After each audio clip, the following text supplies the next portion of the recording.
2, 3.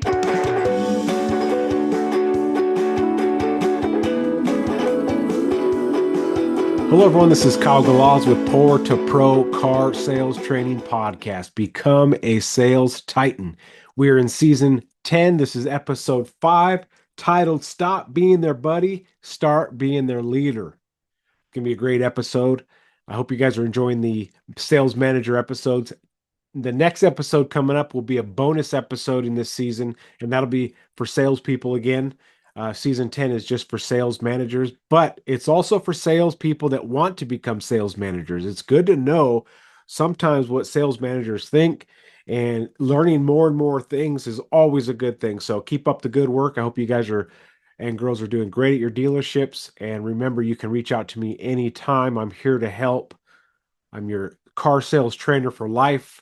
We are at over 113, 114 episodes over the last 5-6 years. So it's been really cool getting to meet a lot of people around the world and helping them train through the podcast, through the books, and through the one-on-one sessions. So appreciate all the support. All right, let's get into this episode. Stop being their buddy, start being their leader.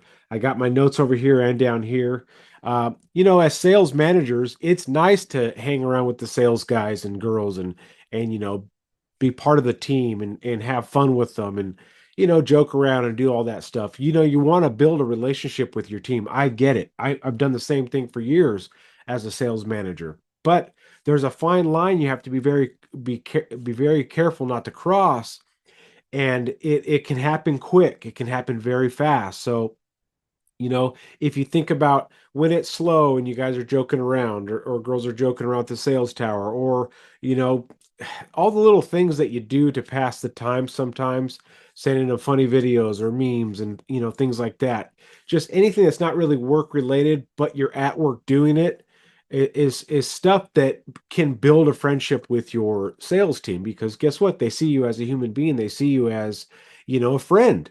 And that is good for having a good work relationship, but it's bad for being a strong leader.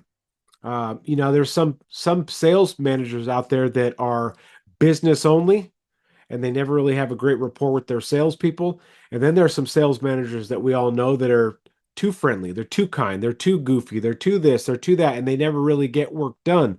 Work is secondary to having fun at work.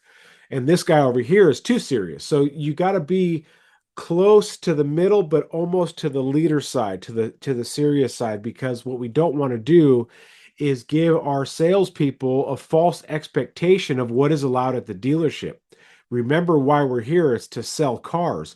And if we're goofing around too much, trying to make buddies with the sales staff, then we can miss out on the opportunities that require them to see as a leader. So I'm going to look over here at my notes, and we can talk a little bit about it. One of the things I wrote down is your salespeople already have friends. Salespeople have a lot of friends. What they don't have a lot of in their life is leaders. Think about it. They get off work, they can call their buddies, they can do this, their high school buddies, their friends, their new friends, they hang out with each other.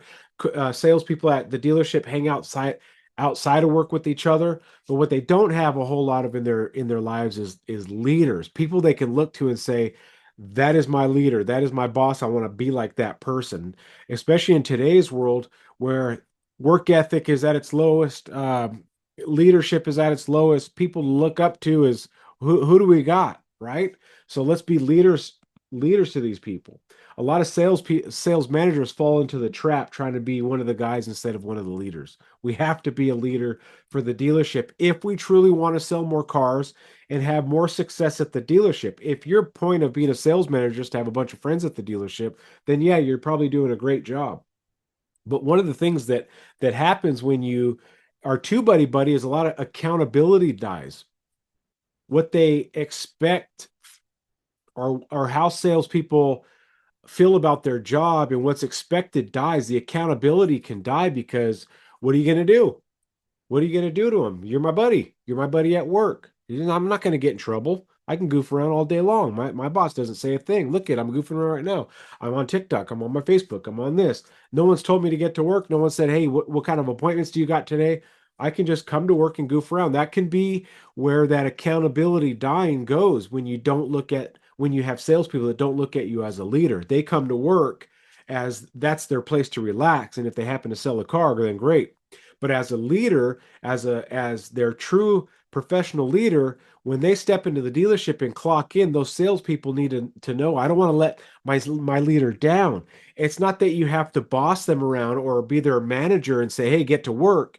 It's that once your salespeople clock in, if you have the right relationship with them as a leader, not their buddy, then they're going to say, I don't want to let my leader down. I don't want to let my boss down. I want to get to work and sell some cars and get that attaboy. Man, it's so hard to get an attaboy out of this guy. What do I got to do to get an attaboy out of my boss? Oh, shoot, I better hat trick because I heard him say great job to this salesperson when they hat tricked. I want a hat trick. Guess what? All of a sudden, your salespeople are wanting to excel without you even having to be a boss or a manager because that accountability is there because you've treated them like a professional salesperson in a professional environment. Yes, we're there to have fun, sell cars, make money, but there's also a time and place for everything. And remember, if you put yourself on their level as a salesman, here's your title, sales manager, but you goof around all day with them and you're not really getting a whole lot done and it's slow and no one's really doing anything, well, then the accountability is not there because they look at you and say, well, he's not really doing anything, so I don't have to do anything. And guess what? You look at them and say, well, if they're not doing anything, then what do I need to be doing anything for? We don't have any customers in the showroom, as opposed to they're on the phones, they're getting stuff done, they're trying to get appointments because they don't want to let the leader down. So we have to be a leader and keep that accountability, right? People will start treating you like a peer instead of that person who sets the standard. The sales manager, if you're a good leader, you set the standard of what is supposed to happen today. We clock in, we get to work, we start selling cars, and we make a bunch of money. Because I promise you this, your salespeople, when they get their paycheck, they're not going to talk about how buddy you are with them. No, because their paycheck is going to suck. But when they get this massive paycheck and it's 5 figures take home, it's $10,000 or more take home on their paycheck, they're going to be happy they work for a leader that pushed them. Thanks, boss. Biggest check I ever got. Thanks, boss. Great job. Great job. And you give them their kudos. You also lose the ability to coach firmly.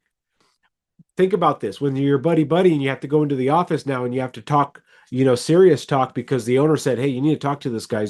He's not selling any good, any more than he ever did. He's selling 3, 4, 5 cars a month.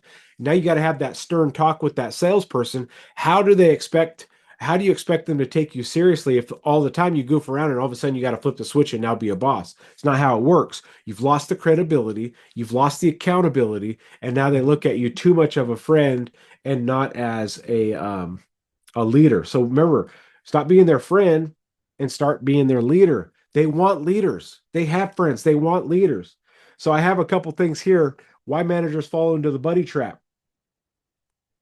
Why do managers fall into the buddy trap? Remember, the higher you get in a dealership, the lonelier it gets. When you're at the very top, the crown is heavy. No one's backing up the GM. The owner is asking the GM, why is my dealership failing? I hired you to make this place successful. The GM can't go to the salesman and say, hey, why isn't it not successful? No, it's very lonely at the top. So as salespeople become managers and GSMs and GMs, it gets lonelier. And so we miss, as managers, the camaraderie. We miss hanging out with the boys. We miss hanging out outside when it's a slow day and you're getting some sunlight, and you're in here as a manager making follow-up calls and doing task checkups and doing all this stuff, trying to close deals, right? We miss the camaraderie. Another trap managers fall into is you want to be liked. You desperately want to be liked. Now that could be from a few things. It could be lack of confidence in your ability to do the job. So if you think, I'm not that great of a manager, I'm not that great of a closer, but everyone likes me, that'll make up for it. Yeah, it does for a little while until they start seeing their paychecks. Trust me, they want a guy that can close deals. They want someone that is very confident in what they're able to do at the sales tower. So sales managers have that confidence, know what you're doing though. You got to train still. Make sure you guys are training. And if you're a sales manager or manager listening to this very podcast, then you're on the right path to becoming that sales titan manager that your salespeople can believe in and start making the big paychecks. Okay. Another thing too, when family dealerships get bought out by big corporations, The managers are scared to drink the Kool-Aid, the corporate Kool-Aid, and they're afraid of looking too corporate to their salespeople. It's part of the job, right? Managers, you got to drink the Kool-Aid. Unfortunately, sales managers have to side with the dealership and the owner versus the sales and the normal staff. It's part of the management duties. You gotta support the boat, even though the boat might have some flaws and some holes in it and some leaks and some this and that. And it's there's not enough food on the boat and there's not enough people. Just whatever it is, you gotta you don't want to be seen as it, but you kind of have to. All right, and then another thing too, why managers fall into the buddy trap. Uh, is you've seen managers who were distant from the salespeople in the past. Because remember, you were a salesperson in the past, and you had sales managers that lost that connect. I remember when you used to be a salesman, you were a lot funner, and you da da da. You used to goof around, and now you don't. Yeah, there's a reason why. It's because as a manager, you take this internal oath that I need to rise to the occasion. I need to be next level, and sometimes managers don't want to fully commit to that, but your salespeople that desperately rely on you to be that leader will start making bad checks. They'll start making small, paydays, and then you end up losing them. So if you really want to be their friend, make them money.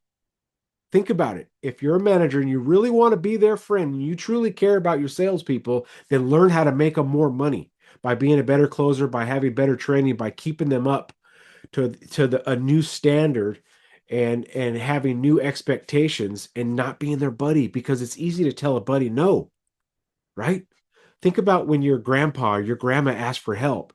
Can you help me bring in the groceries? How fast did you say yes? Because you had such utmost respect for your grandpa or your grandma. You didn't want to let them down. You don't want them to be like, well, that's not my grandson doesn't talk like that. No. That's why it's so easy to do stuff for someone that asks of you when you look at them as respectable and a leader, and you have utmost respect for him. It's easy. Grandpa, no problem. What do you need me to bring in? Oh, I couldn't carry in the dog food. Okay, no problem, right? Well, when you're a true leader and your salespeople look up to you like that, then anything you ask them to do, they're going to bend over backwards for you, because you will bend over backwards for them in the aspect of making a money and work ethic. Hey, can you help me move that car? I'm not sure who parked it there, but it's blocking the customer area. Yeah, no problem. Boom, done. The salesman doesn't care who parked it there, because they see you as that leader with that respect level. They move the car no matter what. All right, moving on to practical ways to separate being a buddy from a leader.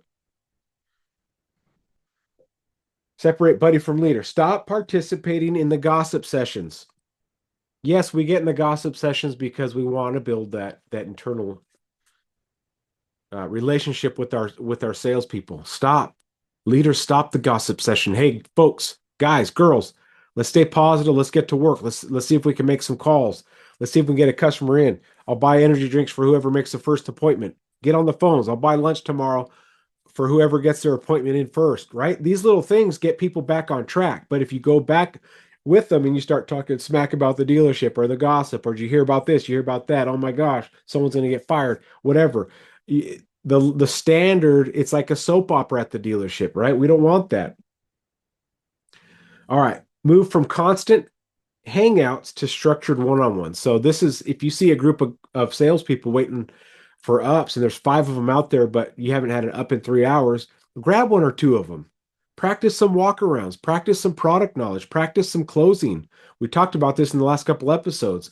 Get your guys and girls trained. So when there's time down, instead of just hanging out, casually hanging out, talking about sports or whatever, grab them. Let's talk about business. What are you doing to make some more money? How many cars do you want to sell? Where are you at for the month? Where do you need to be? These little conversations don't have to be boss mode. These little conversations, all they do is put your salesperson back on track of why they're here. When you clocked in, Mr. Salesperson, did you want to come in today for 9 hours and make money or not? Oh, I want to make money. What are we doing right now to earn money? Are we making calls? Are we setting appointments? Are we walking the lot? Are we working the service drive? What can you think of right now that you could do to try to earn some money? And your salesperson already knows the answer, right? It's just getting it back on track. Create a healthy distance on purpose. So when you see all the buddies hanging out in the lot, stay out of it. Let them have their moment, but make sure they see that you are always working. You don't want to be stuck in these hangouts and goofing around. And you want to be known as the manager that comes to work and starts working from clock in to clock out. Man, I didn't get to eat today. It works so hard. But guess what? People will see that. And when you ask of them something, then they're more inclined to do it because they see you as a leader. They don't want to let you down. Hold people accountable in every way possible. Don't have any favorites. Just make sure they know what you expect of them today and what is how can you hold them accountable? Hey, I'd like to get some fresh ups logged in today. Can you take some ups today? Hey, I'd like you to set a couple appointments.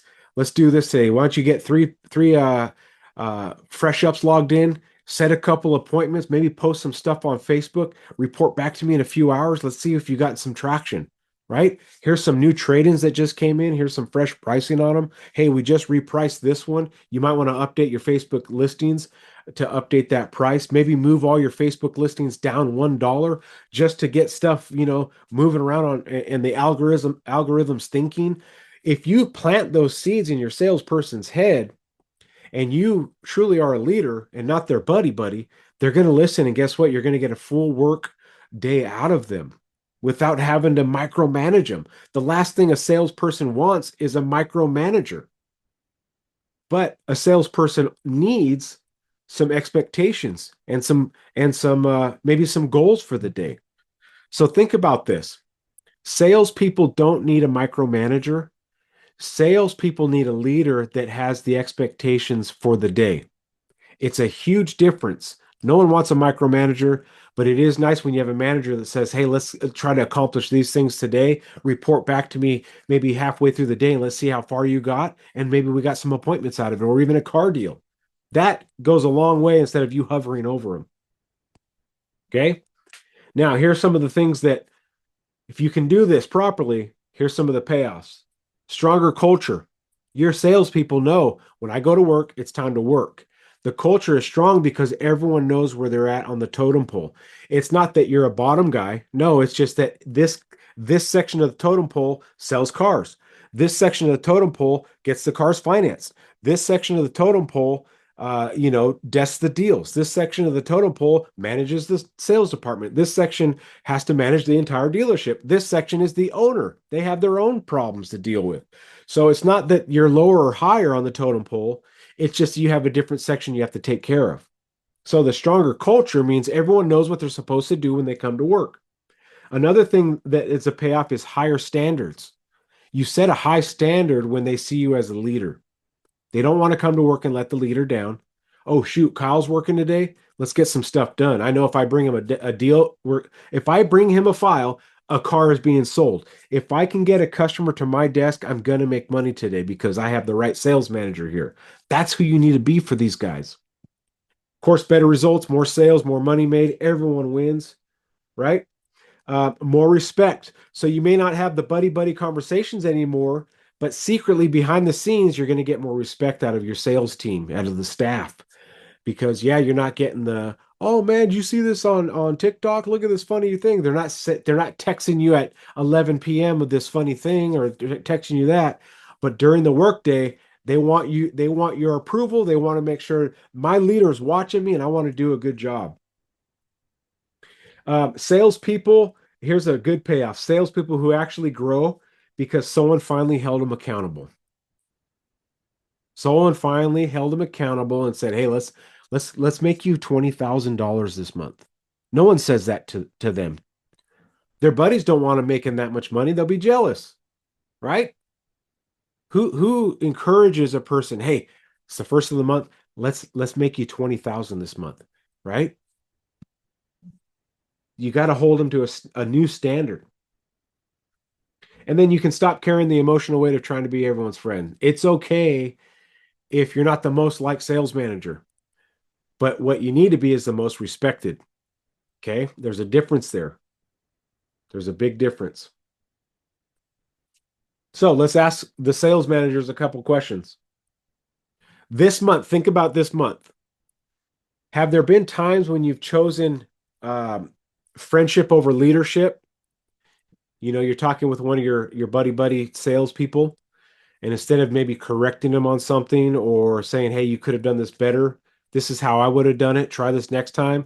You just took the path of least resistance because you don't want to ruffle any feathers. Think about it. Did that happen at all? I can think of about two or three just off the top of my head where I chose the easier path. I didn't want to ruffle feathers. I hope he still likes me path instead of, hey, if you did this, you would have had a better outcome. Let me break it down why, and next time try this, right? Have you had a hard conversation this week that you've been avoiding because you don't want to damage a relationship? This is tough for managers that have a really close ally, a really close friend in the sales department, and that salesperson is not carrying their weight. They're selling 5, 6 cars a month. And you know they're capable of 15 to 20.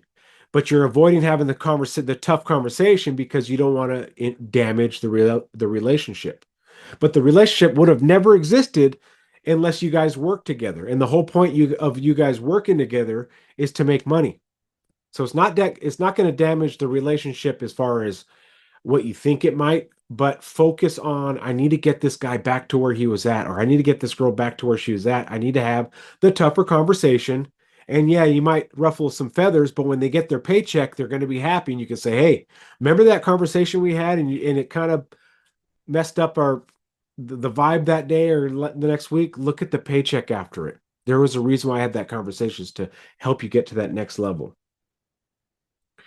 Great sales managers are respected first and liked is optional.